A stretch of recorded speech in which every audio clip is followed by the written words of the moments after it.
We're back. We are back at the news desk, and it's the man show. Man show. I mean, we love having the ladies around. Yeah, great man show. Great. They add a lot to what we have to talk about, and I love their insight and what's happening. They definitely class up the joint. Yeah. But this is the man show. This is time for Beards and Brews. Yeah, you're right. Beards and Brews. Beards and Brews, that's right. Great Beards and Brews.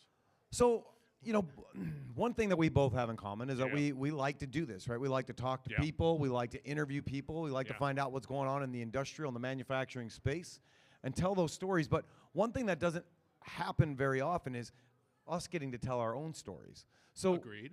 Scott, how did you get into this space? Like, what is the journey of Scott? Well, that is a great question. I was very fortunate to be able to take a company public, and then I retired. I did not like retirement, and so I started an industrial maintenance company. And a part of that was I needed to market. And everybody out here on this floor needs to market better. That's just FYI. And so when I was marketing... Not you. No. Not I'm you, sorry. not you, Scott. Production.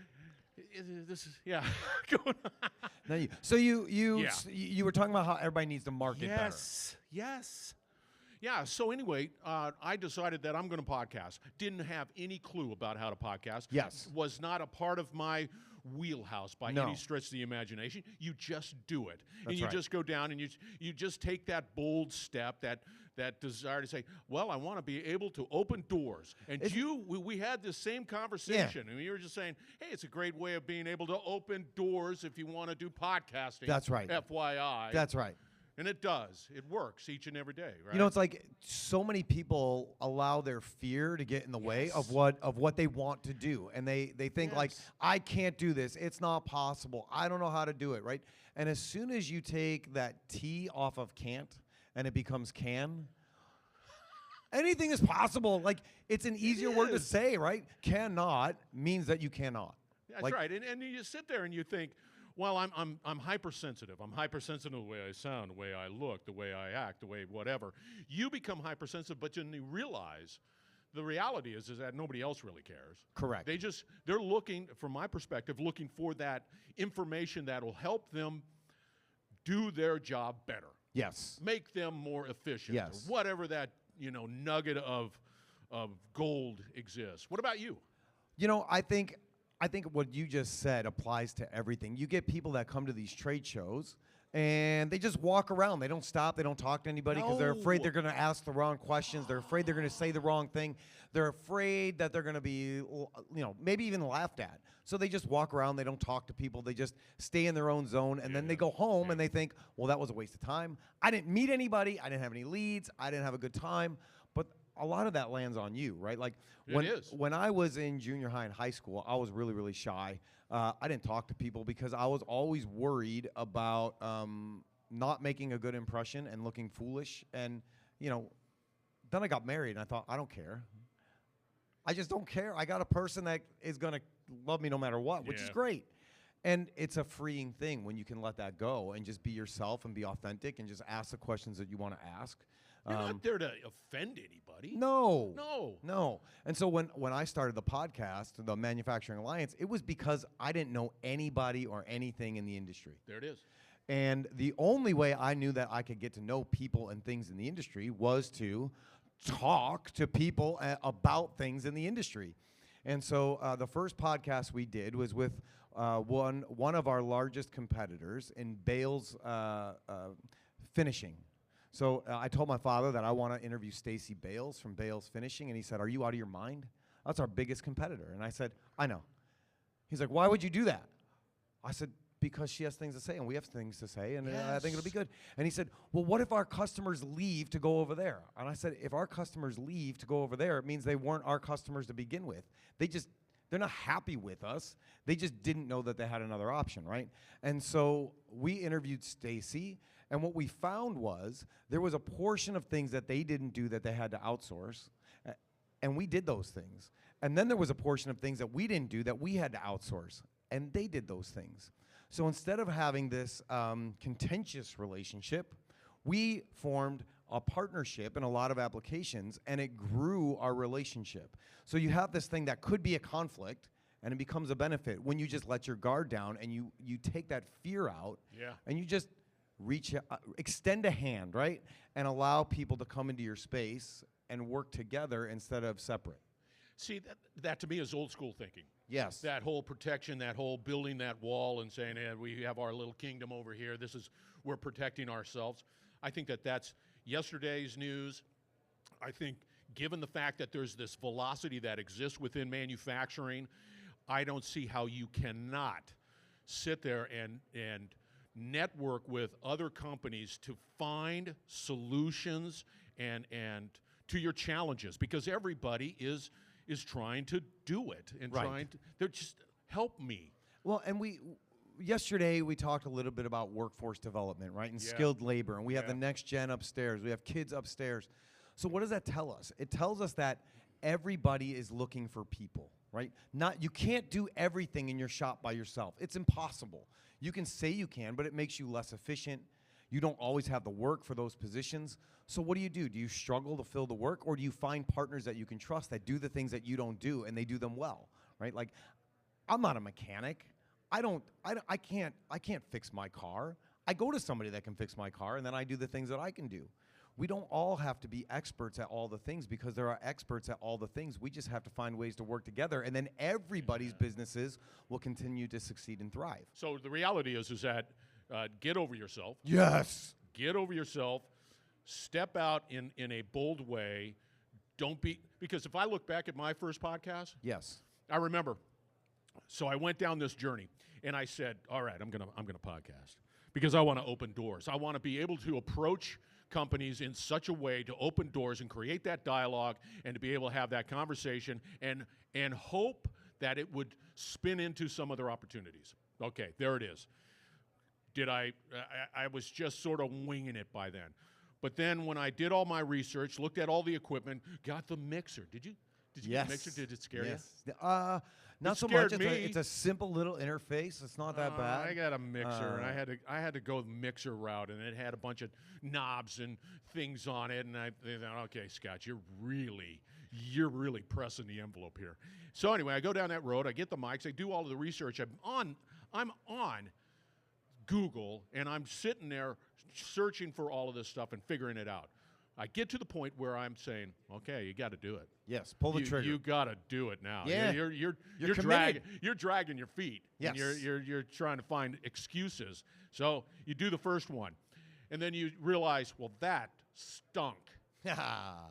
It stunk. But then you say, well, I'm not giving up now. I've committed, and then you just keep on going. That's to everybody out here on this floor. You keep going. If it doesn't work, you pivot. You do, and you just keep pushing forward. And the reason you keep pushing forward is because you are important. You have meaning. What you do impacts people and this country, and we depend on you to succeed. And to succeed, you have to put yourself out there. I'm going to echo exactly what you said. There are many times where I'll invite somebody to come onto the podcast, and they'll say, I don't have a story. I don't really have something that I think is worth talking about. And I think, like, you're selling yourself short, right? Yeah. You are in this industry for a reason. You are in this industry because you know something that other people don't know. And you bring something that nobody else can bring because you were created to be you, right? You're not created to be somebody else. Like, you looked fantastic yesterday. I did. I was sporting. And I could try and match the outfit, but the world doesn't need another Scott. No. We already have a Scott, and it's a damn fine Scott. There it is. They need a Tony. They need whoever that is, and they need to hear that story. How did you get into the manufacturing space? How are you making a difference for the people around you? How are you impacting the people that you serve? What is your customer experience? What is your life experience? Those are the things that engage people and motivate them and get them excited to be able to tell their stories. Everybody has one. It's just the fear, again, right, of being willing to kick that door down and say, hey, world, here I am. If you're trying to sell your product and you don't tell people how great it is, nobody's going to know. Nobody. Here's the thing. So So we start talking about marketing. We start talking about amplifying your voice and being able to put yourself out there. That's one thing, too. The excuse of it being too complicated is even out the door. The brilliance that exists within today's marketing world, they understand the necessity for it to be user-friendly, whatever that might be. I can't even use that. I mean, I can create graphics. And it doesn't look like an Easter egg. There's just so many tools out there, Tony. That's right. That's right. And I had the opportunity. I went to school. I did go to college. My dad encouraged me to go. When I was in the shop, he gave me every terrible job. He called it justification for higher education. He did not want me to be on the shop floor. He wanted me to be the first Demakis that goes to college. Right. So I did that, right? And I enjoyed it. I had a good time. But here I am back in manufacturing. And what I realized is I love branding and I love marketing. Yes. Because what it is telling a story. It's not just pretty pictures and graphics and logos. It's telling a story about what your brand is, what your company is all about, who you are in a graphic way that people can see it in an instant, right? And your sales team is just a living, breathing embodiment of your brand. And so it all has to go hand in hand, but your brand is who you are, what's your attitude, what's your core values, what's your mission, what are you all about? That has to come through in your brand, and you have to be careful, right?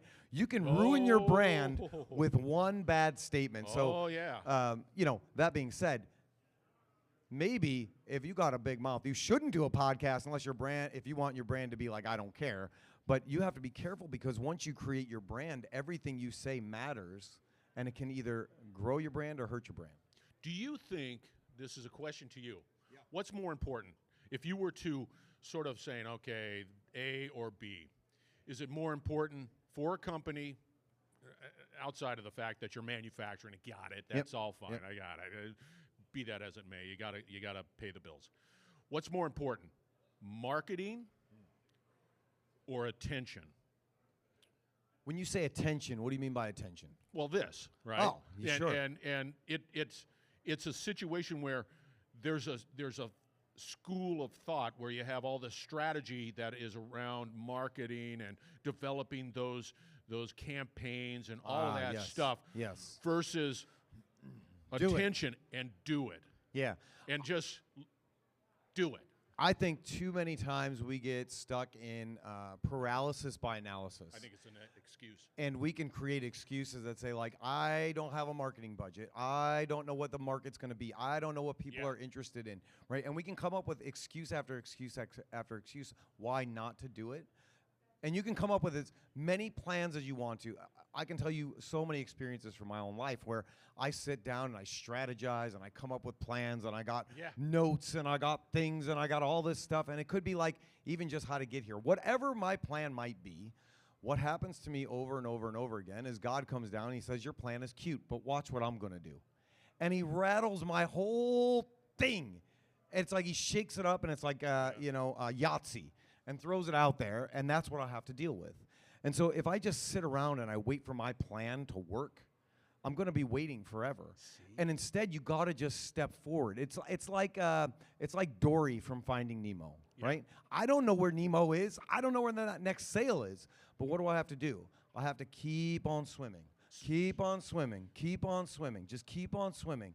Just something gets in your way, go around it. Just keep on swimming. That's exactly correct. Now, so what I understand, what I sense, is that you have you lean toward that attention. That to me is, and you're absolutely right. It is action based. Yes. Right. Just get over yourself. If you don't want to listen to yourself, don't listen to yourself. But just get over yourself. And again, I'll reiterate this. It's so important for these manufacturers to succeed. And we had this conversation yesterday.